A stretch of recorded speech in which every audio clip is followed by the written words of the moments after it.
فكرة سروق عفو أبراسي جنائي زيدي بيش كات أمجي وكا هدايكش شنقالي أمشكي أبسروق عفو برابن أوشكي الحبسو زندان هذايا السيمها هش لفرمان هاتا سرما أو يعني أو يكل بيش مدن ما هموا بازدا جنائي زيدي أو جي بيش كذا السيمها هش هكناش سروق با وهكناش لفقري با بجاي شنقالي با وكا شعبي خوشان هكناش ويجي با ويكي زيدي نتفالتي بجاي شنقالي با شعبي خوشان ما با هاتن هكا ما بنا هاد بنا أفتاليا ماي أو جي نتفالتي يزيد يك نتفالتي أفتاليا ماي أو شيك هدانا دست داعش دا أو قنجي ماكر وما بهاد أمجي الكيشاوي أم تخسير ناكن أمشكي ما شاجيرة تشيكن جالك يا جيرة تشيكن أمشكي أفكري سروك عفوا أمشكي رابنا سرخوا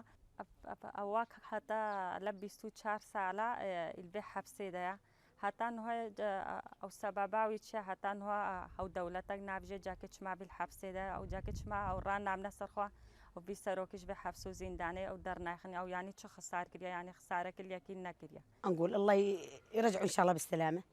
وإحنا كنا نعرض على هذا الشيء، وإحنا نريد إخراج القائد من السجن، لأن القائد نطان حرية كافية، نطانه الأمان، ونطانه استقرار، وندعي له إن شاء الله بالأفراج عنه عن قريب. وإن شاء كنا نداعي بإخراج القائد من السجن، يعني نبذل كل جهودنا على إخراج القائد، والقائد يستحق إخراج السجن لأنه ما سوى شيء غلط.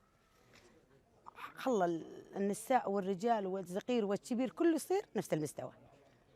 وما احنا قاعدين ناكل جوعانين، ناكل بخير القائد. احنا هسه حاليا احنا واطفالنا وهدوم ونلبس ملابس بخير القائد، مو بخير كل حال خير القائد. والله يرجعوا بالسلامه ان شاء الله ويعودوا. وكنا نطالب باخراجهم من السجن باسرع وقت. والله يرجعوا ان شاء الله بالسلامه، وان شاء الله يبقى منصور وذروه علينا معيشنا ومعطينا الحريه ومعطينا الاستقرار ومعطينا كل شيء. فكروا يعني حال زين، فكروا معانا وسواتهم معانا ومشيهم معانا ولسانهم معانا وكلامهم، يعني وكل شيء زين. كله هذا فكر القائد، كله من فكر القائد، كله هسه كله زين، كله الشعب كله حاليا زين من وراء منه فكر القائد. نقول كله زين، ما نحكي شيء غلط، ما نحكي، نحكي نعرف نحكي الحق. الحق يعلى ولا يعلى عليه.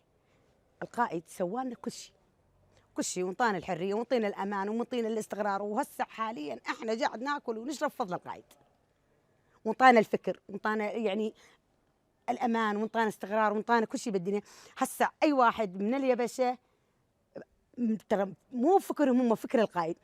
انت امي وانت اختي، كلام طيب يطلع من عندهم، من صار فكر القائد علينا. ما انطونا كلام مو زين، كله كلام زين.